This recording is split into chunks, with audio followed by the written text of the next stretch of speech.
Bonjour, je m'appelle Ted Marcellus et bienvenue à toi pour la deuxième partie de ce podcast. Si tu as déjà écouté la première partie qui traite du thème de c'est quoi un prêtre selon Dieu et non selon les hommes, je t'invite maintenant à écouter donc la deuxième partie qui s'intitule Un prêtre pouvait-il se marier? Donc, nous allons maintenant parler de si un prêtre pouvait-il se marier?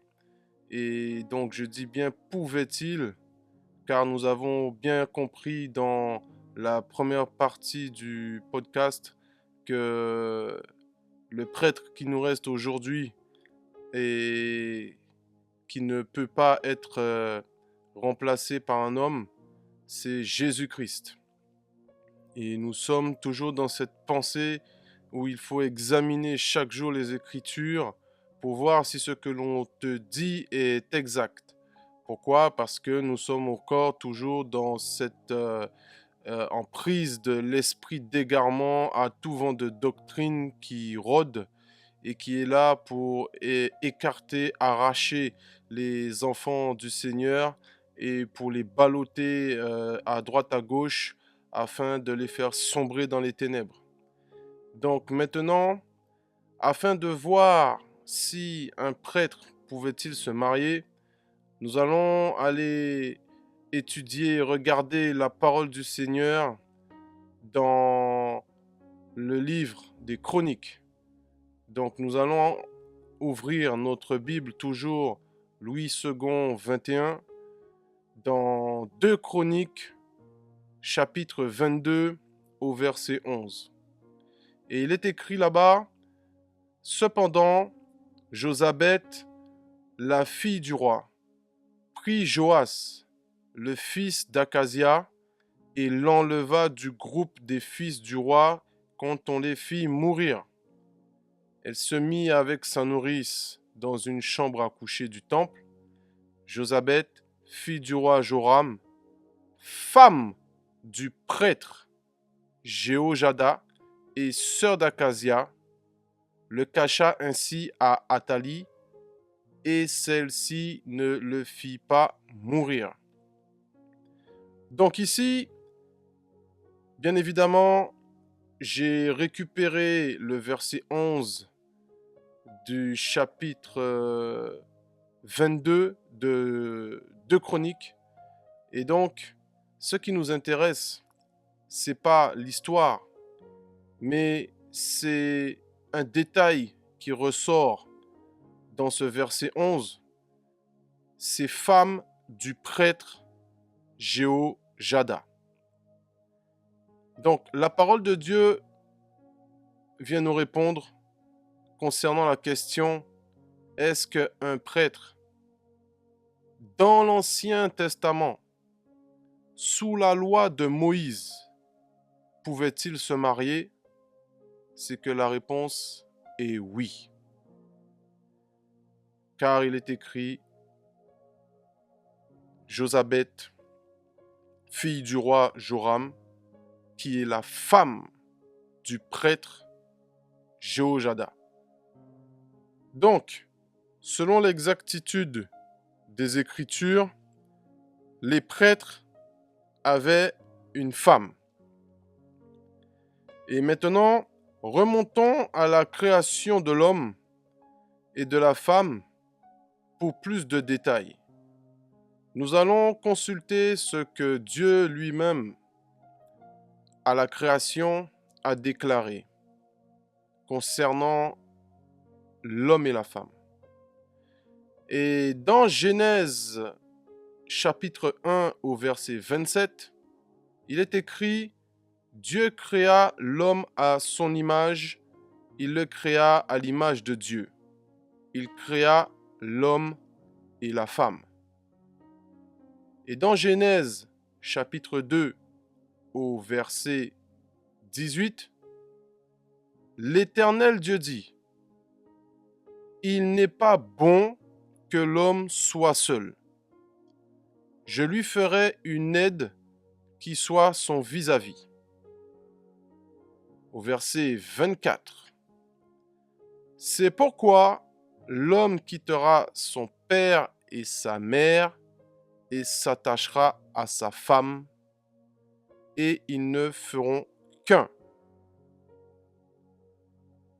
Et maintenant, nous allons découvrir un dialogue qui a lieu entre Dieu et l'apôtre Paul dans 1 Corinthiens chapitre 7 au verset 1. Paul va dire ceci. 1 Corinthiens chapitre 7 au verset 1. Au sujet de ce que vous m'avez écrit, il est bon pour l'homme de ne pas prendre de femme. Et puis, bon, c'est quelque chose d'étonnant. On se rend compte que Dieu vient de dire, dans Genèse 2, au verset 18, « Il n'est pas bon que l'homme soit seul. » Et au verset 24, « L'homme quittera son père et sa mère et s'attachera à sa femme. Et ils ne feront qu'un. »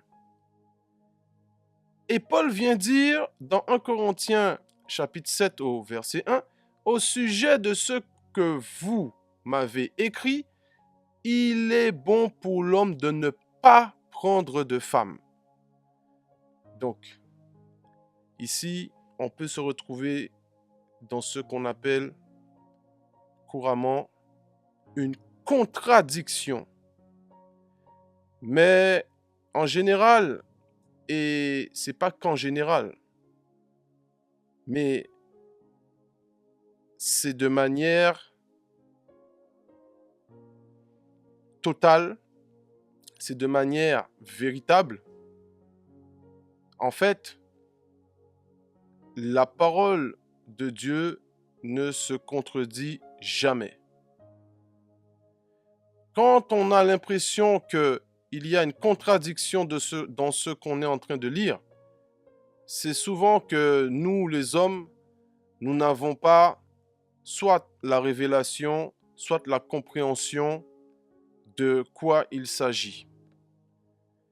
Et donc, comment Dieu peut dire « Il n'est pas bon que l'homme soit seul » et Paul vient dire « Il est bon pour l'homme de ne pas prendre de femme ». On dit « Mais Seigneur, mais là, Paul, il est en train de dire quelque chose qui est contraire à ce que toi tu as dit ». Eh bien, maintenant, Dieu va donner une réponse à Paul de pourquoi il n'est pas bon que l'homme soit seul dans 1 Corinthiens chapitre 7 toujours, et cette fois-ci au verset 2. Voilà la réponse que Paul va donner. Donc, le même Paul qui vient de dire là, il est bon pour l'homme de ne pas prendre de femme, il vient dire maintenant au verset 2, toutefois, pour éviter toute immoralité sexuelle, que chaque homme ait sa femme et que chaque femme ait son mari. Donc, voilà une des réponses de pourquoi il n'est pas bon que l'homme soit seul, que Dieu a déclaré. À cause de l'immoralité sexuelle. Donc, depuis le départ, quand Dieu a créé Adam, il savait déjà que pour pallier à l'immoralité sexuelle, il devait créer Ève. Il devait créer Ève. Et quand Dieu a dit dans Genèse qu'il n'est pas bon que l'homme soit seul, Dieu n'a pas dit pourquoi il n'est pas bon que l'homme soit seul. À ce moment-là, il n'a pas donné de détails. Il n'a pas dit parce que ceci, cela.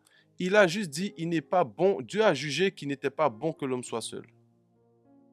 Et la réponse, une des réponses, vient nous être donné par l'apôtre Paul dans 1 Corinthiens, donc la lettre qu'il envoie aux Corinthiens dans le Nouveau Testament, et qui dit pour éviter toute immoralité sexuelle que chaque homme ait sa femme.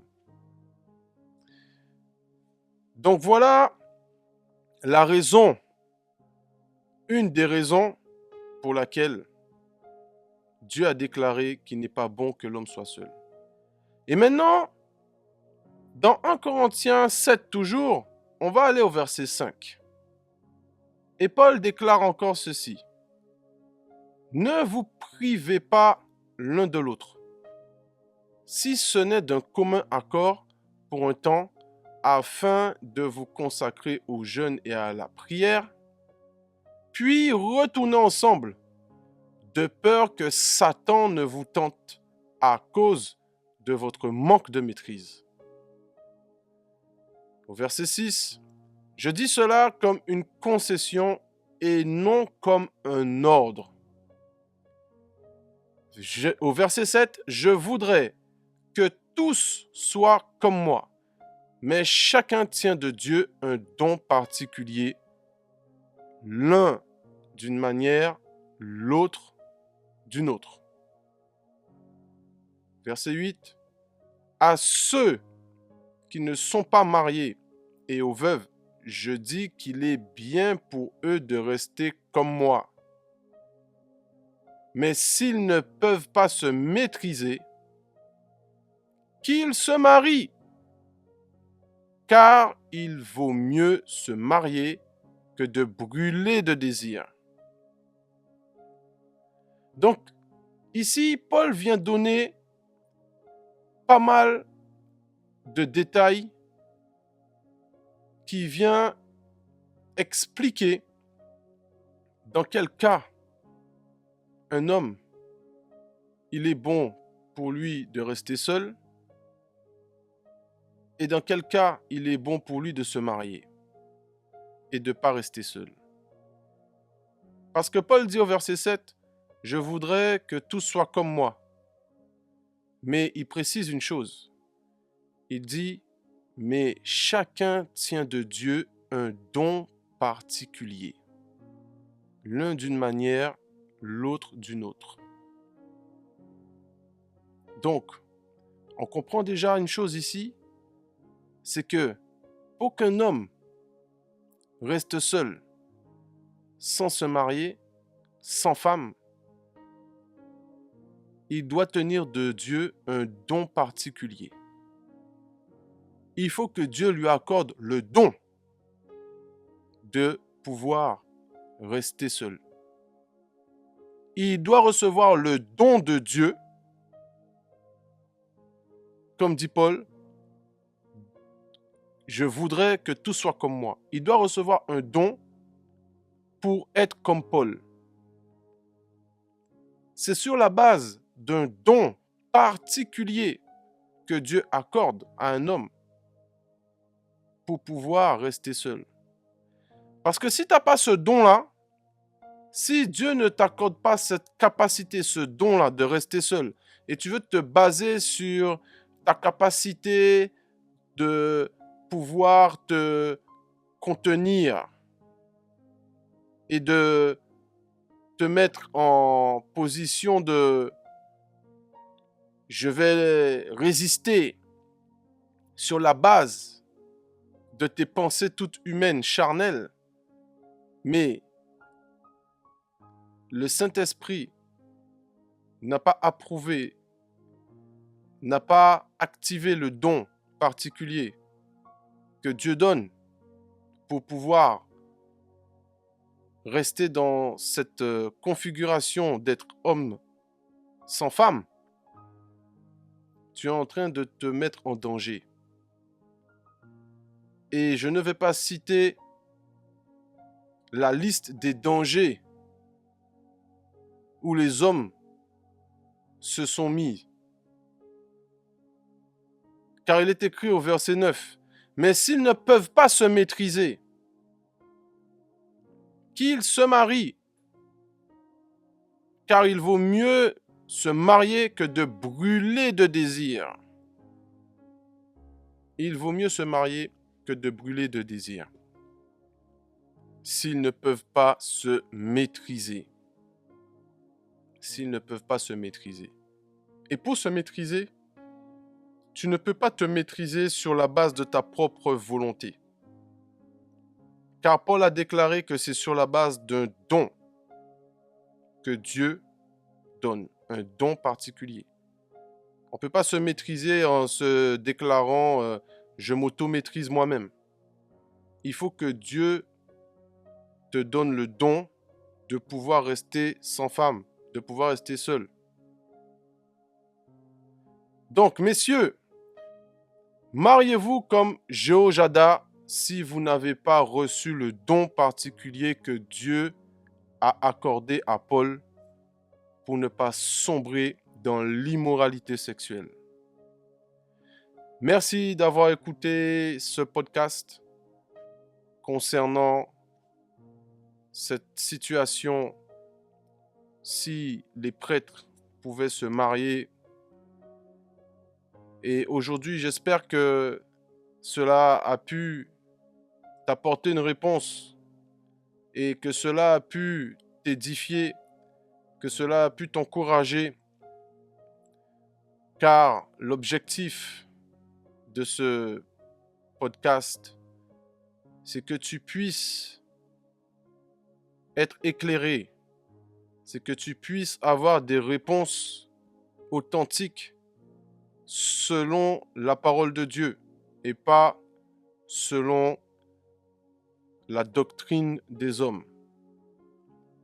Donc, merci à toi, que Dieu te bénisse, sois fortifié dans le nom puissant de Jésus-Christ. Amen.